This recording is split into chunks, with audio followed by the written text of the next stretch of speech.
सो काफी दिनों बाद एक ही टॉपिक पर दिमाग खपाते हुए मैं आ चुका हूँ एक और नई वीडियो के साथ, जो कि होने वाली है लूसीफर वर्सेस घोस्ट राइडर। और हाँ, मैं आपको बता दूं कि इस वर्सेस बैटल को बनाने के बारे में मैं काफी दिनों से सोच रहा था, क्योंकि इन दोनों की सिमिलैरिटीज काफी ज्यादा हैं और वो क्या है वो आगे वीडियो में हम डिस्कस करेंगे।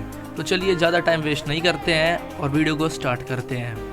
और हाँ, मैं आप सभी को बता दूं कि भाई मैं इन दोनों कैरेक्टर्स को यहाँ पर मूवीज से नहीं कॉमिक से लूंगा। सबसे पहले बात करते हैं घोस्ट राइडर के बारे में। तो भाई घोस्ट राइडर का रियल नेम है जोनाथन ब्लेज, जिसका निकनेम है जॉनी। तो हम सीधा बात करते हैं कि भाई जॉनी घोस्ट राइडर बना कैसे, क्योंकि यहाँ पर उसके बचपन के बारे में बात करने का कोई फायदा नहीं है, क्योंकि हम यहाँ पे वर्सेस बैटल बना रहे हैं, ना कि एक ओरिजिन वीडियो। तो जोनाथन एक प्रोफेशनल बाइक स्टंट परफॉर्मर था और उसके एक स्टंट के दौरान उसकी बाइक हो जाती है डिसबैलेंस और उसका हो जाता है एक्सीडेंट। उसके एक्सीडेंट के साथ साथ उसे एक और नई बीमारी लग जाती है, जो होती है कैंसर। तो एक रात जब जॉनी आराम से अपने कमरे के अंदर बैठा होता है तो उसे एक बाइक की आवाज आती है, और जब वो बाहर जाता है उसे एक बुढ़ा सा आदमी दिखता है जो होता है मेफिस्टो। और मेफिस्टो उसके साथ एक डील करता है कि भाई वो उसका कैंसर ठीक कर देगा, लेकिन उसे जिंदगी भर सर्व करना होगा। और उसके बाद जोनाथन बन जाता है घोस्ट राइडर, जिसके पास होती है super human strength, super human durability, super human agility, super human speed. उसकी ड्यूरेबिलिटी इतनी ज्यादा है कि उसके ऊपर हल्क के पावरफुल पंचेस का भी कोई असर नहीं हुआ था। इसी के साथ साथ उसके पास है रीजनरेटिव हीलिंग फैक्टर और सुपर नेचुरल अवेयरनेस। और सुपर नेचुरल अवेयरनेस एक ऐसी पावर है जिसकी मदद से वो अपनी आसपास चल रही हर एक चीज का पता लगा सकता है, या फिर उसके आसपास के एनवायरनमेंट या फिर सराउंडिंग में कोई गड़बड़ है वो उसका भी पता लगा सकता है। इसी के साथ साथ उसके पास आती है हेलफायर मैनिपुलेशन, हेलफायर प्रोजेक्शन, जिसकी मदद से वो हेलफायर को अपने अकॉर्डिंग यूज कर सकता है अपने एनिमी के अगेंस्ट।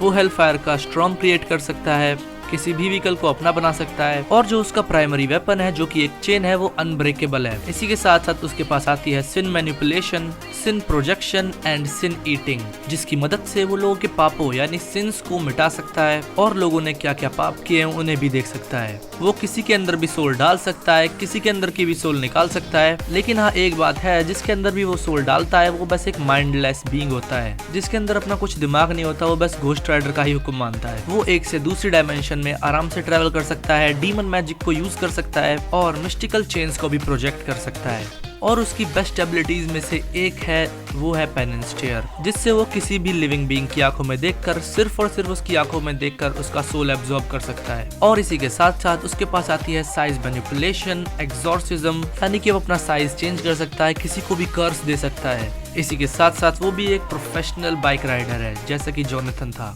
अब बात हो चुकी है घोस्ट राइडर के ओरिजिन और पावर्स एंड एबिलिटीज के बारे में, so let's move on to Lucifer. तो लूसीफर गॉड का one of the most favourite angel था, जो कि गॉड के रूल के अगेंस्ट गया और उसे मिली एक पनिशमेंट, जिससे उसे हेल में भेज दिया गया और फिर उसने हेल पे राज करना शुरू कर दिया और अब लूसीफर बन चुका था डेविल। और इसी के साथ साथ लूसीफर प्रोसेस करता है super human strength, super human speed, super human durability, super human agility, invulnerability, immortality. वो अपने विंग्स के थ्रू उड़ सकता है। उसके पास है टेलीकाइनेसिस, जिससे वो बिना छुए किसी भी चीज को उसकी जगह से मूव कर सकता है। इसी के साथ साथ उसके पास है रीजनरेटिव हीलिंग फैक्टर, जो कि बहुत ही ज्यादा तेज है। वो एक डायमेंशन में रहकर भी दूसरी डायमेंशन के बीइंग से कम्युनिकेट कर सकता है। वो किसी का भी डिजायर पूरा कर सकता है।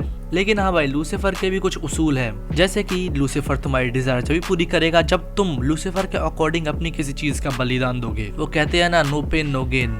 तो अपने लूसीफर भैया उस पर ज्यादा ही कुछ बिलीव करते हैं। वो हेल के हर एक क्रिएचर को कंट्रोल कर सकता है।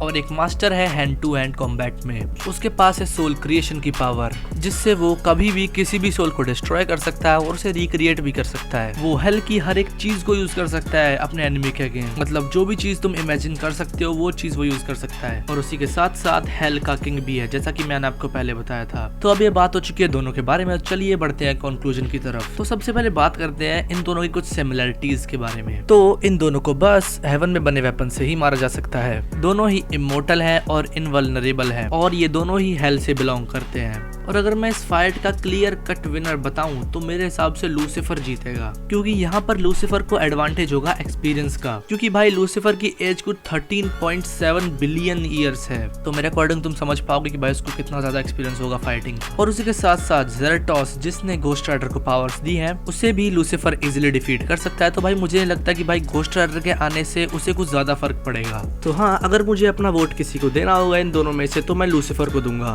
और आपका नेता कौन बनेगा आप मुझे कमेंट में बता सकते हैं। तो मिलते हैं आपसे अगली वीडियो में। Till then bye bye.